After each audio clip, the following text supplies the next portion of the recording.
I lost my husband and my son in a motor accident, and since then, my in-laws have turned my life into hell. I was married for 3 years before I lost my husband, and my child was almost 2 years old. We were driving home one day from the shop because my shop was close to my husband's shop. So whenever we are done, we always drive home together. So I told him to drop me at the market close by. Let me just buy what I'm going to prepare that evening so that he would take my son home. My son was sleeping in the car at the back. My husband was driving. So I dropped and went into the market. If not, I would have gone with them. Just from the nearby market to my house, a trailer hit my husband and crushed both my son and my husband. We couldn't even recognize their bodies. Since I lost my husband, my life has been hell. My in-laws treated me as if I'm an outcast. I knew they didn't like my husband. They always had issues. So my husband was never close to his family. My husband has lost his parents a long time ago. So his uncles and aunties, he's not very close to them at all. They barely even speak. Before I lost my husband, he was building a house in which I was contributing to in the city where we live in. Everything was taken away from me. Everything. They even suspected me for having a hand in my husband and my child's death. When my husband died,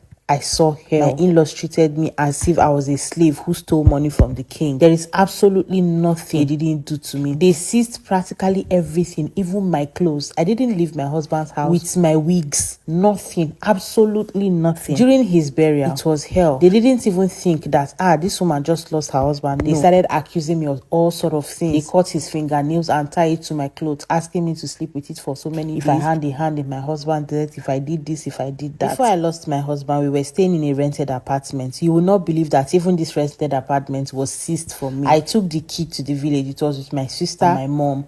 So after all the burial and everything, they said I was going to stay for some days, no problem. They were practically monitoring me. You will not believe that these people traveled with me back to the city to make sure that I didn't get a penny. All the wigs that I had, even before I got married, they told me that it was my husband that bought it for me. If not for my family who stood by me and went to the police station to make a report, I would not have left that house with a single box of clothes. This thing I'm telling you, it was after 1 month I was able to get my own clothes from my husband's rented apartment. I'm not talking about the house he built. I said a rented flat. I had to involve the police just so I can get my own wigs and my own box. I couldn't even take my child's clothes to remember him by. I couldn't even take my husband's frame. Our wedding frame. I couldn't take nothing. Absolute nothing from that family. It is a huge relief that I have nothing to do with that family. But if my husband was alive, I would not have even met with them at all. My ATM cards were seized. Everything was seized. If not for customer care and social media handles that I called to lock up all my accounts, I would not have left that house with 1,000 naira. And I single-handedly spent every single thing for my husband's burial. So I was left with nothing. All his accounts were empty because I spent everything. The papers of the house,